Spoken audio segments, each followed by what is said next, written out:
Maupo ka muna, may ikukwento ako sa'yo. Makinig ka.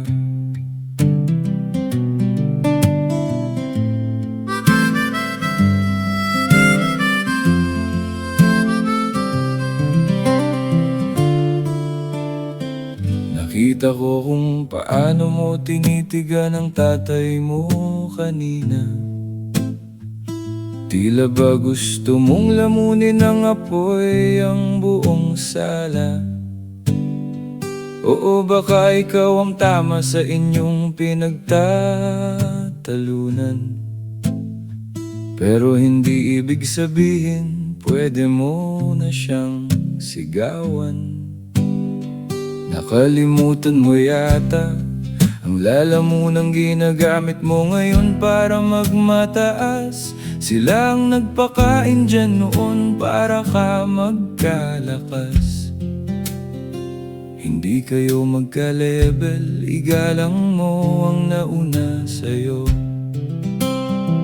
Tapos aalis ka nang walang paalam, maglalaho sa dilim,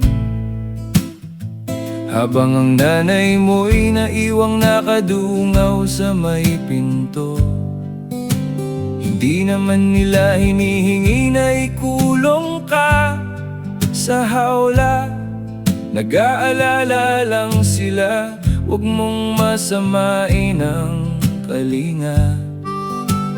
Kahit lumagpas ka na sa kalendaryo, anak ka pa rin nila.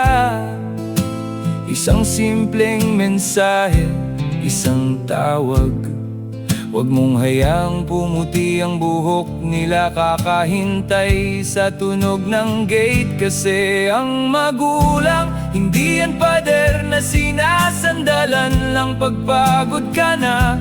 Hindi yan puso na iniigiban lang pag-uhaw ka na. Darating ang araw, alaala na lang ang mga boses sa lumang bahay. Igalang mo sila habang humihinga pang nagbigay sa'yo ng buhay.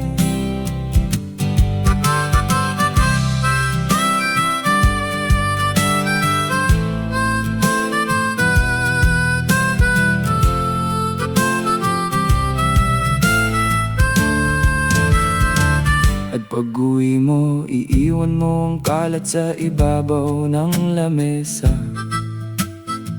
Maghihintay na ligpitin ng mga kamay nilang may kalyo na. Pasan-pasan ka na nila mula nung nag-aaral ka palang maglakad. Huwag mo namang gawing kargador hanggang sa sila'y mapagod ng sagad. Matuto kang magbuhat ng sarili mong bigat. Diyan nasusukat kung ang utak mo ba'y talagang namulat.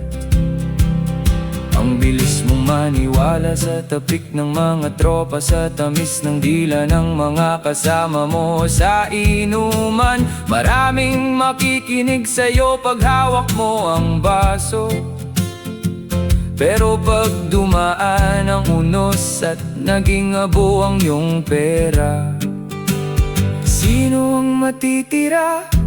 Ilan ang sasalo sa'yo pababa? Tignan mo yung mga taong tinatalikuran mo ngayon sa sala. Kakaunti ang magmamahal sa'yo nang walang singil. Kasi ang magulang, hindi yan pader na sinasandalan lang pagpagod ka na. Hindi yan poso na iniigiban lang pag-uhaw ka na. Darating ang araw, alaala na lang ang mga boses sa lumang bahay. Igalang mo sila habang humihinga pang nagbigay sa'yo ng buhay. Huwag mong hintayin ang kwentuhan nyo ay sa harap na lang ng lab. na hindi mo naibigay ay sa semento mo na iaalay. Huwag mong hintayin ang araw ng pagsisisi.